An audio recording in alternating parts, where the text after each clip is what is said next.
বিয়ের পূর্বে কোন মেয়ের সাথে কথা বলবি না, খবরদার, তোর যোগ্যতা নেই ওর সাথে কথা বলার। তুই কে রে? বামন হয়ে চাঁদের দিকে হাত বাড়াবি না। আমার বোনরা চাঁদ। ওয়াল্লাহি যেদিন ইসলামী শাসন আসবে, যেদিন ইমাম মেহেদী আসবে, যেদিন ঈসা আলাইহিস সালাম আবার আসবে, ওনার বোনদের উপর যারা হাত দেবে উনি হাত কেটে ফেলবে। তুই বামন হয়ে চাঁদের দিকে হাত বাড়াইস। আমার বোনরা চাঁদ।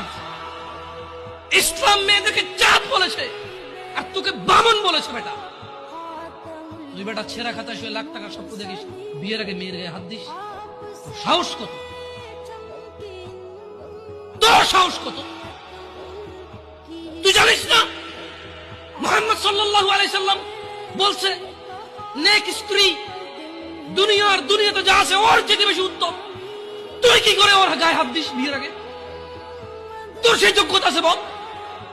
তোকে আল্লাহ জাহান্নামে ফেলবে, তোকে আল্লাহ জ্বলন্ত আগুনে নিক্ষিপ্ত করবে, তোর শরীর পচবে, তোর শরীরের গন্ধে জাহান্নামীরা থাকতে পারবে না। তোকে আল্লাহ এত নিকৃষ্ট শাস্তি।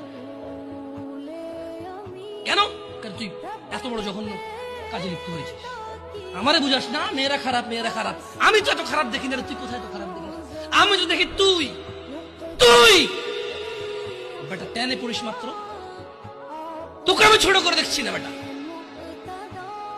তুমি বের হও, ছবি পাঠাও নাহলে হাত কেটে ফেলবো আমি। দেখো আমি বিষের বোতল নিয়ে আসি, ছবি পাঠাও। তুই বেটা আমার বোনটাকে বেটা ফুসলেছিস বেটা। হাজির মেয়েরা খারাপ, মেয়েদের খারাপের কারণে দুনিয়া। তুই কে রে? তুই কি মেয়েরা খারাপ? শোন, আমাদের গ্রামে প্রবাদ আছে, ধর্মীয় কথা না এটা। এখন যেটা বলছি এটা প্রবাদ, এটা ধর্মীয় কথা না। কোন মেয়ের দেখবেন হাঁটুর উপরে কাপড় ওঠে আর নামে না বেটা।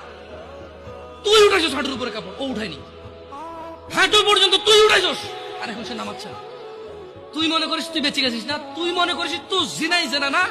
না বেটা, ও তোর সাথে জেনা করেছে, এরপরে তোকে বাদ আরেকজনের সাথে করবে, আরেকজনের সাথে করবে। আর তুই সূচনা তুই ওকে শিখেছিস, সবগুলো তোর উপরে। তুই নিজের ছোট পাপিষ্ট মনে করিস না? তুই মনে করিস কি হয়েছে, আমি তো একটা চুমাই নিছি। আমি তোকে বলছি ছবি তুলে পাঠাও, টয়লেটে যাও, ব্লাউজ খুলে ছবি তুলে পাঠাও, জামা খুলে ছবি তুলে